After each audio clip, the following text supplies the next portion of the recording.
Bonjour et bienvenue, voici notre tour d'horizon économique, géopolitique, énergétique et boursier. Nous sommes le mardi 14 novembre et pour comprendre comment tourne la planète finance, c'est sur l'inforruptible et nulle part ailleurs. Et l'épisode du jour pourrait s'intituler Le Nasdaq de retour sur ses records de l'été. Et oui, en préouverture, le Nasdaq s'apprête à refranchir les 14 000 points, un niveau qu'il n'avait plus atteint en clôture depuis le 31 août dernier. Le Nasdaq aura donc repris, depuis le 26 octobre dernier, 11% en 11 séances de hausse sur une série de 13. Il faut remonter à la période du 5 au 22 janvier dernier pour retrouver trace d'un rallye aussi spectaculaire. Un rallye qui se déroule une nouvelle fois, comme en avril 2022, sur fond de conflit, et pas terminé, loin s'en faut. Cette fois-ci, c'est au Proche-Orient. Mais voilà, un conflit qui, contrairement à l'invasion de l'Ukraine, ne provoque pas la flambée du gaz et du pétrole que l'on pouvait redouter.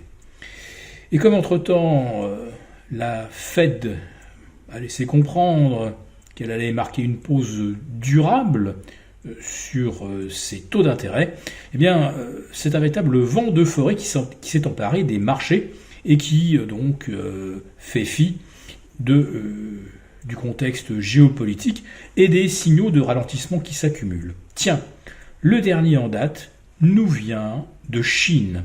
En effet, le 11 novembre, le fameux 1-1-1-1, c'est la journée des singles en Chine, c'est-à-dire des célibataires. On est censé se faire plaisir ce jour-là. Il y a beaucoup de soldes, de promotions, c'est une sorte de Black Friday avant l'heure. Eh bien, les ventes de 2023 n'ont même pas dépassé celles de 2022. Autrement dit, on peut dire que la consommation est en panne en Chine. Et c'est quand même un des moteurs de l'économie que personne ne peut négliger. Une Chine qui tente de se relancer, mais n'y parvient pas, qui annonce un nouveau plan de 132 milliards d'équivalents dollars pour soutenir le secteur immobilier. Oui, mais voilà. Les Chinois font beaucoup moins d'enfants, et beaucoup moins encore depuis 2020 et la stratégie zéro Covid.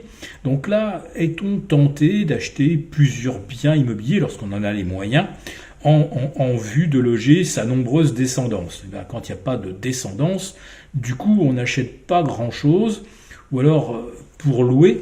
Mais ça fait déjà maintenant une bonne décennie que les Chinois en sont revenus et qu'ils ont bien compris qu'on avait beaucoup plus construit qu'il n'y avait de demande.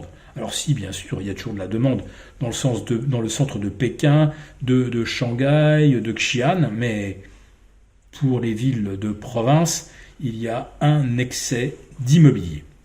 Mais revenons donc au Nasdaq. Il va bénéficier aujourd'hui encore d'un rush sur les semi-conducteurs, des semi-conducteurs qui n'ont pas repris ni 10 ni 11% depuis le 26 octobre dernier, mais qui sont à pas loin de plus 20% si on rajoute les 2% attendus aujourd'hui. Donc, le secteur des semi-conducteurs écrase littéralement la concurrence et on le voit même à Paris aujourd'hui où STMicro prend la tête du CAC 40. Donc on sait d'avance où va aller l'argent dès qu'il y a une bonne nouvelle. Alors quelle est cette bonne nouvelle? C'est l'inflation aux États-Unis. Alors on l'attendait à 3,3, elle ressort à 3,2. Si l'on regarde l'indice core hors alimentation énergie, on est à plus 4 au lieu de 4,10 attendu. Et d'un mois sur l'autre, on a une stagnation de l'inflation. On redoutait une hausse de 0,1.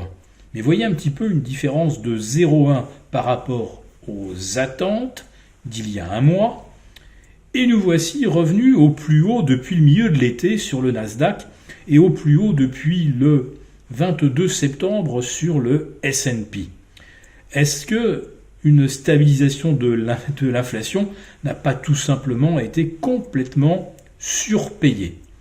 Eh bien, la question restera ouverte, naturellement, mais ce qu'il va falloir surveiller de près maintenant, ça va être le fameux jeudi de Thanksgiving, suivi du Black Friday, et là, on verra si le consommateur américain est toujours présent.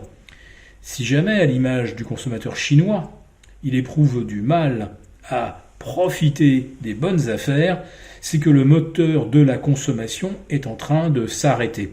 Alors, la stabilisation de l'inflation, c'est peut-être une bonne nouvelle, mais pour les entreprises, sans hausse du chiffre d'affaires, on ne peut plus véritablement continuer d'augmenter les marges. Et se présente pour 2024 un véritable mur de la dette, des refinancements massifs pour tous les prêts qui ont été contractés en 2020 et 2021, quand l'argent était gratuit, et des prêts à 2 ou 3 ans qu'il va falloir maintenant renouveler dans des circonstances qui n'ont strictement plus rien à voir. Merci beaucoup d'avoir regardé cette vidéo. N'hésitez pas à réagir dans les commentaires ou à liker et partager cette vidéo si le contenu vous a plu. Et pour ne rater aucune de nos prochaines émissions, vous pouvez vous abonner à notre chaîne et activer les notifications. Et pour plus de contenu, n'oubliez pas que le dernier rapport rédigé par nos experts est accessible en cliquant sur le lien de description.